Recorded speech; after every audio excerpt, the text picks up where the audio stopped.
Beberapa hari yang lalu saya sudah menyampaikan kepada kita, seorang Musa tidak diizinkan Tuhan masuk ke tanah Kanaan. Kenapa?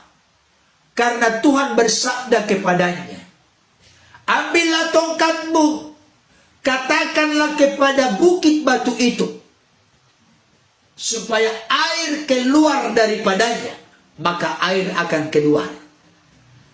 Itu perkataan Tuhan jelas, eksplisit, terang benderang kepada Musa. Ambil tongkatmu, katakanlah kepada gunung batu itu, bukit batu itu, supaya mengeluarkan air, maka air akan keluar daripadanya. Sehingga Israel dapat minum bersama dengan ternaknya. Tapi apa yang terjadi? Musa dikatakan tidak percaya dan melanggar kekudusan Tuhan di hadapan umat Israel. Bukannya berkata kepada bukit batu, tapi dia angkat tongkatnya, dia pukul 2 kali bukit batu itu. Maka bukit batu itu mengeluarkan air, sehingga Israel dan ternaknya bisa minum sepuasnya. Musa berhasil mengeluarkan air dari bukit batu. Tapi Musa saat itu juga diperintahkan oleh Tuhan tidak boleh masuk ke tanah Kanaan. Perhatikan baik. Musa itu gambaran dia berhasil di mata manusia, tapi dia gagal total di hadapan Tuhan. Saudara-saudaraku yang dikasihi Tuhan, apa yang akan terjadi seandainya Yesus mengubah batu menjadi roti? Tolong kita pikirkan bersama ini Bapak Ibu Saudara. Apa yang terjadi? Saya mau sampaikan Bapak Ibu Saudara, ketika Yesus melakukan itu, berarti kelihatannya dalam konteks pemikiran manusia di kasat mata, Yesus melakukan mujizat yang hebat. Halo?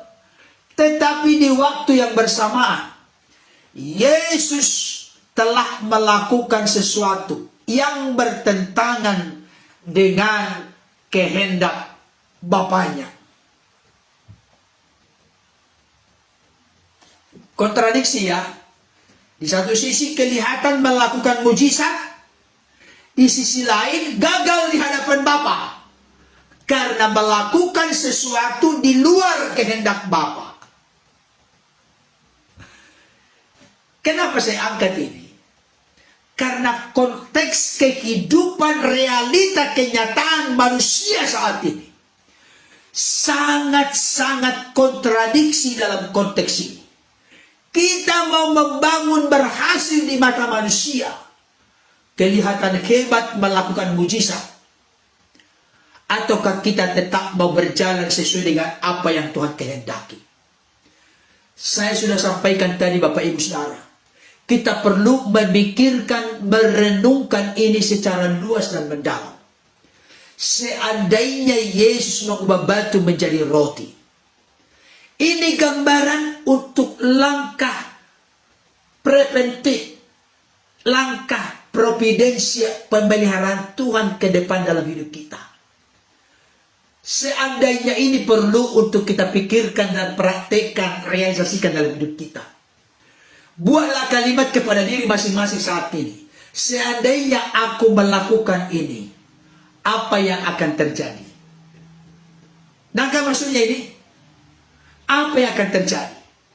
Dengan kita tahu apa yang akan terjadi dengan apa yang kita lakukan ini.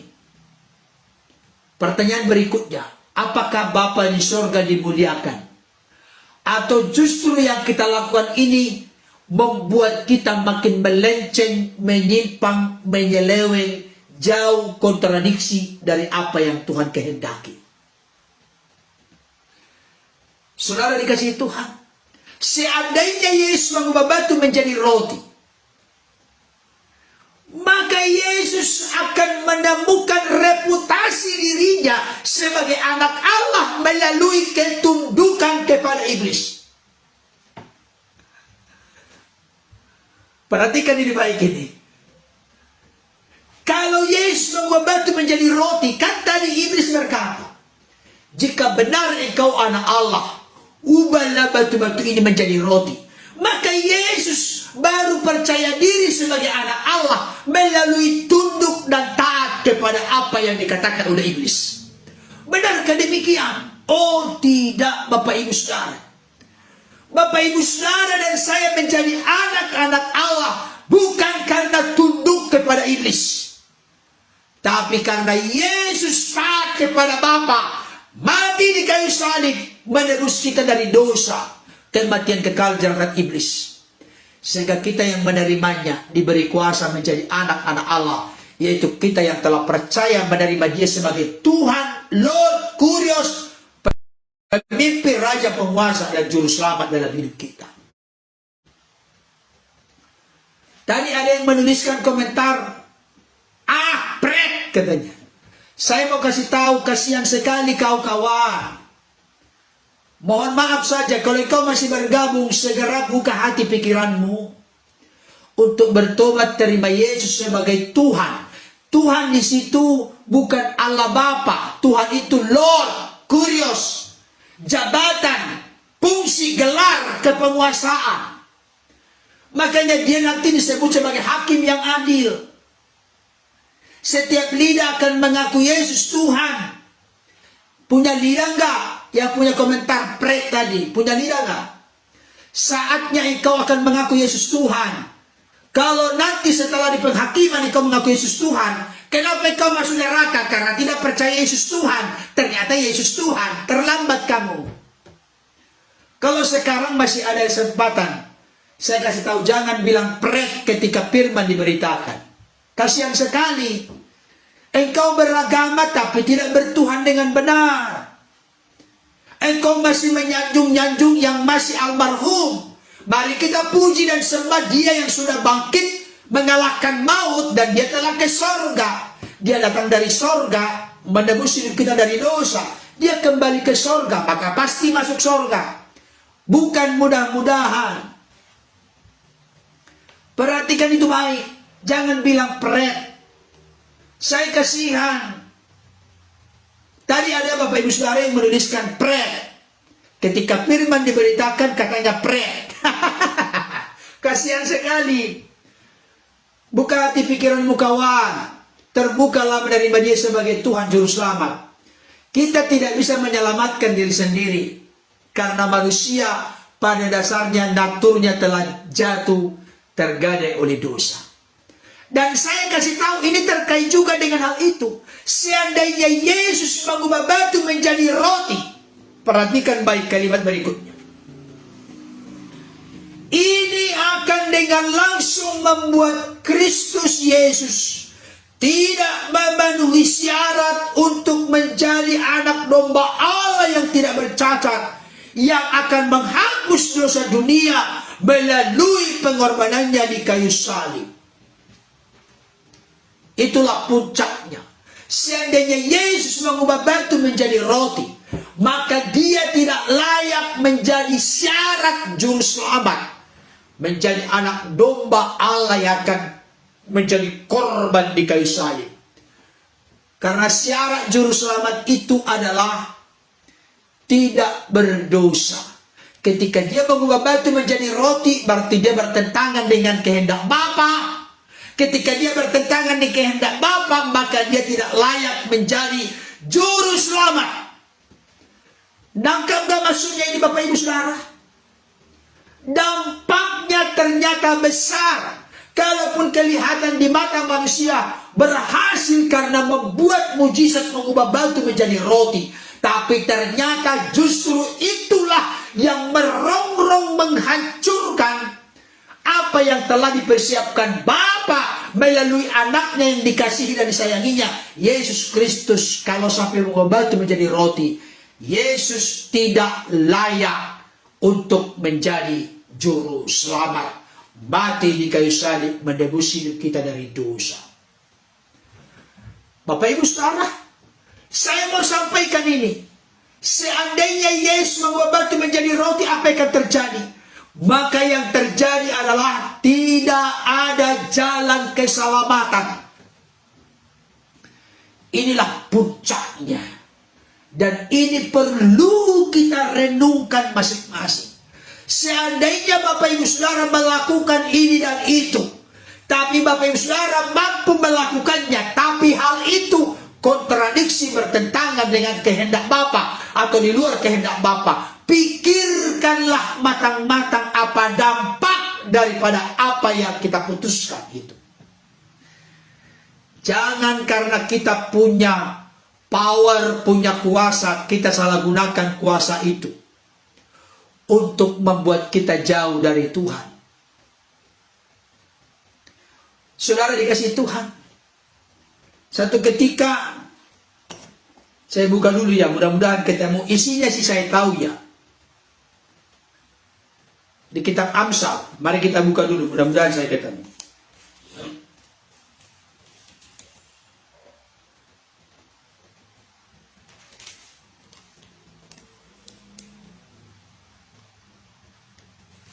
Isinya begini Bapak Saudara. Saya tidak ingat Amsal 30 atau 31. Dengarkan baik Bapak Ibu Saudara. Seorang pengamsal berkata begini, Tuhan, jangan berikan aku hidup dalam kemiskinan. Karena kalau dalam kemiskinan, aku nanti akan menjadi mencuri, sehingga mencemarkan namamu. Bahkan beliau berkata, jangan berikan aku kekayaan. Kalau hal itu membuat aku menjadi sombong, menjadi lupa daratan, lupa kaca pada kulit, aku menjadi angkuh dan melupakan engkau. Berikanlah aku apa yang menjadi secukupnya bagiku. Tolong jangan salah paham ayat itu. Seorang pengamsal mau menegaskan kepada kita, yang terpenting, terutama dalam hidup ini adalah hidup menurut kehendak Allah. Dan saya kasih tahu, salah satu kunci keberhasilan, kesuksesan dalam hidup adalah ketika saudara dan saya hidup sesuai dengan kehendak Bapa. Beberapa waktu yang lalu saya kasih contoh. Dengarkan baik. Kalau banyak belum tentu benar. Kalau sedikit belum tentu salah. Kita melihatnya dari perspektif mana dulu? Dengarkan baik. Orang-orang yang pergi ke suatu tempat berbondong-bondong di sana, dari berbagai penjuru dunia, berjumlah jutaan orang di sana, berkumpul di sana. Apakah itu membuktikan hal itu benar? Oh, tunggu dulu. Tapi saya mau kasih tahu sebaliknya. Yeremia, dalam kitab Yeremia, Perjanjian Lama, Yeremia adalah seorang nabi Tuhan yang besar di mata Tuhan. Tapi tahukah Bapak Ibu Saudara, seorang Yeremia, dia selalu bertugas, bertanggung jawab untuk dipercaya oleh Tuhan, mempercayakan, menyampaikan firman kepada umat. Dan itu dia lakukan dengan setia, dengan taat, mengabdi kepada Bapa di surga selama 40 tahun. Itu Yeremia. 40 tahun berbusa-busa mulut Yeremia untuk menyampaikan firman, peringatan, perintah kepada bangsa Israel. Selama 40 tahun dia melakukan tugasnya. Satu orang pun bangsa Israel tidak ada yang bertobat. Pertanyaan saya, menurut ukuran manusia, Yeremia berhasil atau gagal? Ukuran manusia kan menyimpulkan Yeremia gagal karena tidak ada yang bertobat. Tapi saya mau kasih tahu, salah satu nabi yang sangat dibanggakan oleh Tuhan adalah seorang Yeremia. Kenapa? Karena dia menjalankan apa yang diperintahkan Tuhan sebagaimana yang diperintahkan Tuhan kepadanya, sesuai dengan kehendak Bapa. Maka itulah yang berhasil di mata Tuhan. Dagang maksudnya Bapak Ibu Saudara. Ini sesuatu yang luar biasa. Jadi Bapak Ibu Saudara, saya ingin kembali mengulang hal ini. Iblis ketika mencoba Yesus, tujuannya adalah supaya Yesus keluar atau melanggar kehendak Bapa. Kenapa saya katakan demikian?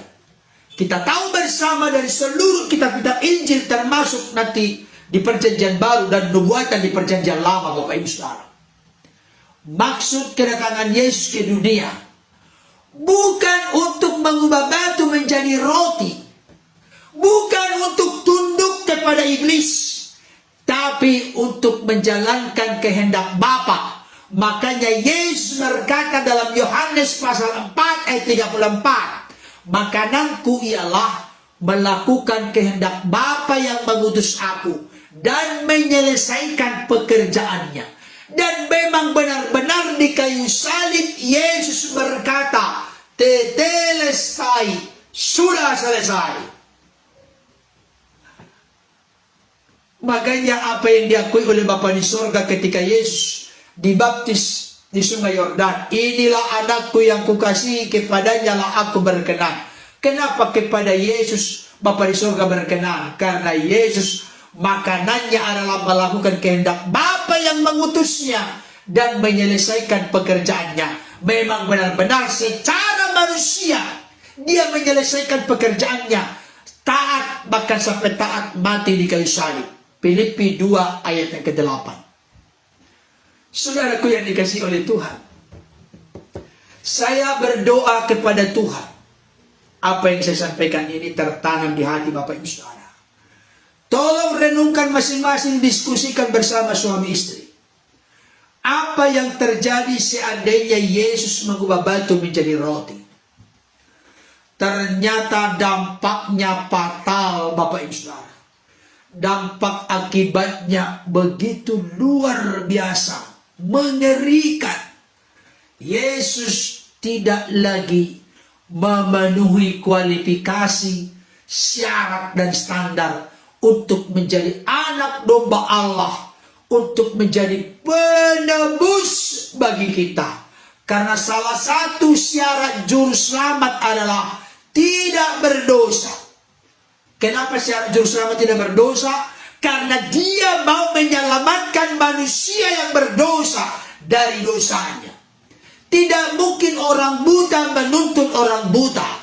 Tidak mungkin orang berdosa menyelamatkan orang berdosa.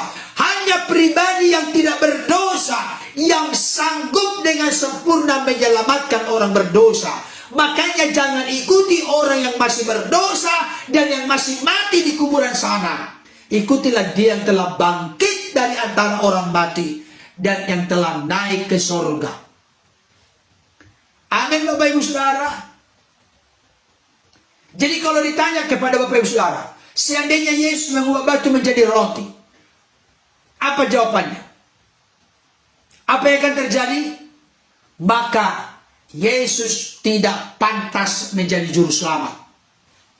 Tapi puji Tuhan, Yesus menang atas godaan cobaan iblis.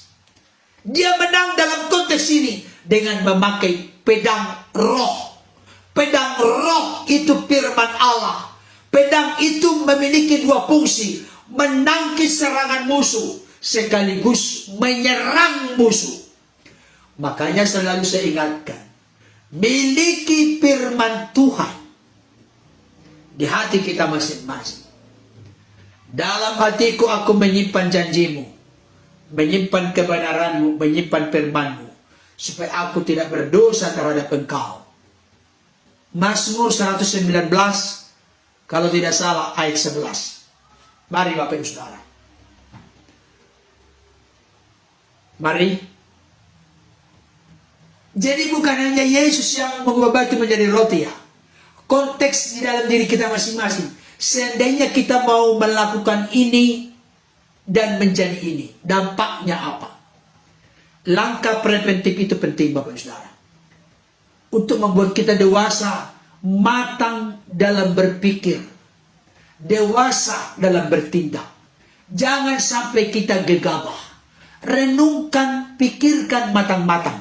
Saya kasih tahu, orang bijaksana adalah orang yang memikirkan matang-matang apa dampak yang akan terjadi ketika dia melakukan sesuatu itu.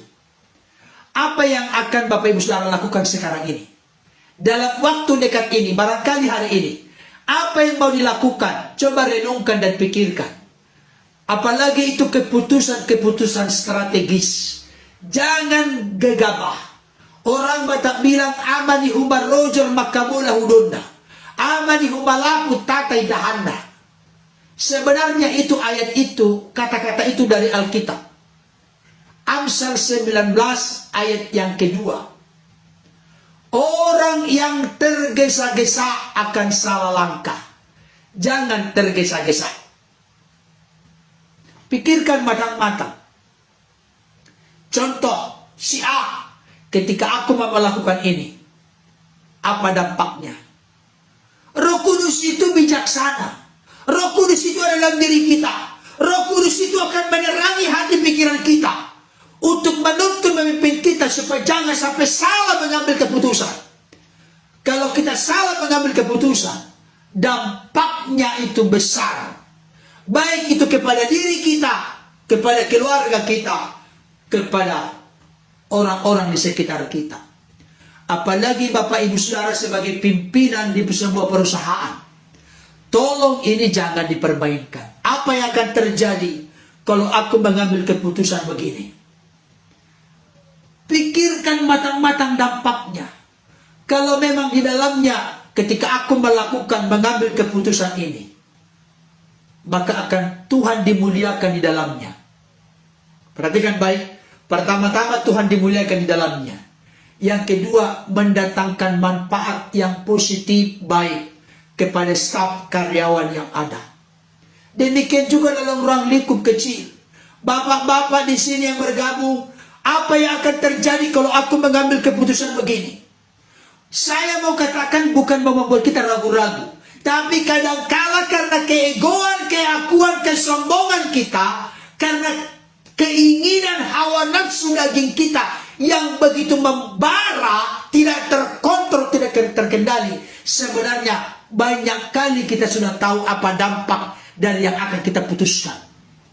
Tapi karena kita ingin memberikan gemuk, makan kedagingan kita, hawa nafsu kita, keegoan, keakuan kita, maka tetap kita mengambil keputusan. Maka yang terjadi adalah penyesalan. Nasi sudah jadi bubur. Jangan Bapak Ibu Saudara. Coba bayangkan kalau misalnya Yesus mengubah batu menjadi roti. Kira-kira apa yang akan menjadi pemikiran Bapa di sorga sebagai Bapa yang mengutus firman-Nya mengenakan tubuh kemanusiaan namanya Yesus? Apa kira-kira di hati Bapa di sorga ketika Yesus mengubah batu menjadi roti? Pernahkah kita berpikir demikian? Ketika kita melakukan sesuatu, apa kira-kira yang dipikirkan Bapa di sorga? Mari kita dewasa memikirkan hal ini. Mari saya mau sampaikan begini. Kita katakan bersama. Bapa, aku mau melakukan sesuatu. Aku mau memutuskan sesuatu. Aku mau mengerjakan sesuatu. Aku mau mengambil keputusan-keputusan yang penting dan strategis. Dengan satu petunjuk yang jelas. Ketika aku sampai sudah mengambil keputusan ini, namamu saja ditinggikan, diagungkan, dimuliakan. Dan aku menjalankan kehendak Bapa seutuhnya melalui keputusan yang kuambil ini. Kalau itu yang sudah Bapak Ibu Saudara miliki, jalankanlah keputusan itu. Tapi kalau sebaliknya yang terjadi, saya berdoa Roh Kudus berikan kekuatan dan hikmat kepada kita untuk memiliki roh penguasaan diri untuk membatalkan, menggagalkan apa yang mau kita putuskan itu.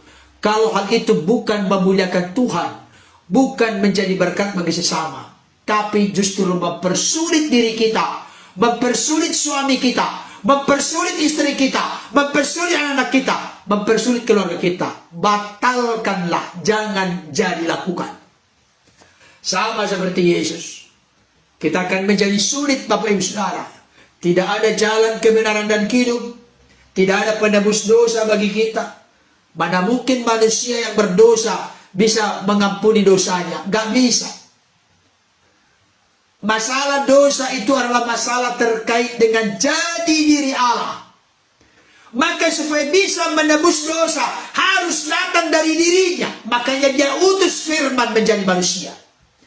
Ada orang-orang cetek di dunia ini berkata, Bapa kan Allah di surga kan itu maha pengampun, maha penyayang, maha pemurah.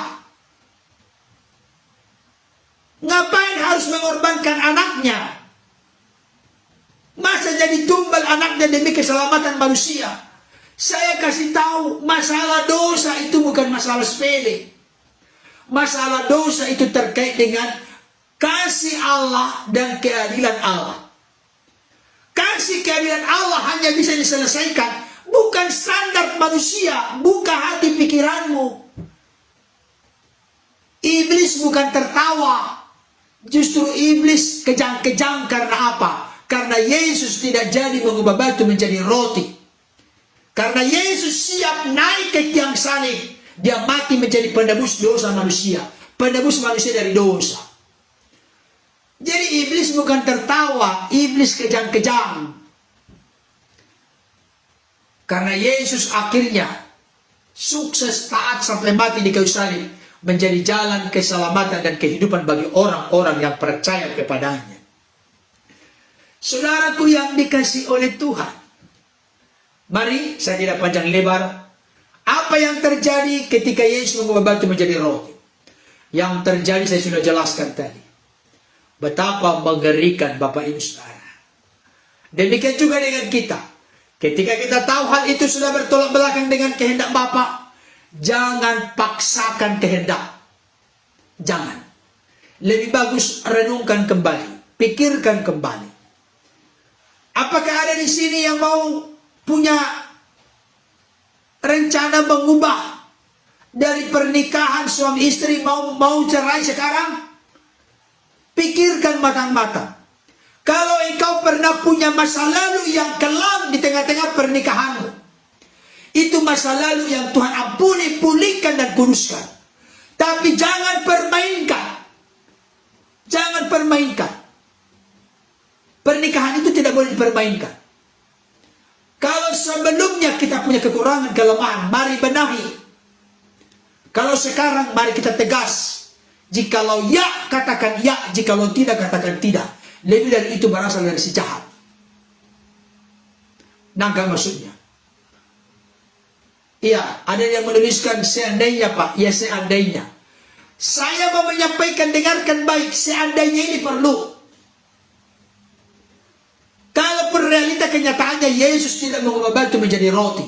Tapi pernahkah Bapak Ibu Saudara berpikir seandainya Yesus benar-benar mengubah batu menjadi roti, apa yang terjadi? Dampaknya sangat super dahsyat dan besar. Demikian juga dengan kita, seandainya kita melakukan ini dan itu, padahal kita tahu itu bertolak belakang dengan kehendak Bapa. Saya mau sampaikan, urungkan rencana itu. Stop. Gagalkan rencana itu. Ganti dengan rencana yang menyenangkan hati Bapa. Rencana yang menjalankan kehendak Bapa. Kalau kita menjalankan kehendak Bapa, kalaupun kelihatan sulit dan sukar, percayalah, tangan Tuhan yang tidak terlihat itu akan terus menolong, menopang, menuntun, membimbing, mengarahkanmu, membawamu kepada kemenangan yang sempurna.